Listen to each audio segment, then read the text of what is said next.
নমস্কার ভিউয়ার্স, আজকে আমি চলে এসেছি আপনাদের সম্মুখে একটি নতুন বিশেষ টোটকা নিয়ে। টোটকাটি খুবই কার্যকারী টোটকা।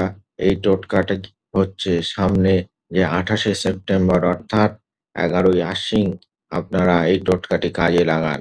১১ই আশ্বিন ওইদিন জ্যৈষ্ঠা নক্ষত্রে, এই জ্যৈষ্ঠা নক্ষত্রে আপনারা কি করবেন তার জন্যে এই বিশেষ টোটকা আপনাদের সামনে আমি তুলে ধরছি। যাদের মান-সম্মান থাকছে না তাদের জন্যেই বিশেষ করে এই টোটকাটি। জ্যৈষ্ঠা নক্ষত্রে আপনারা জাম গাছের মূল তুলে এনে নিজের কাছে রাখুন।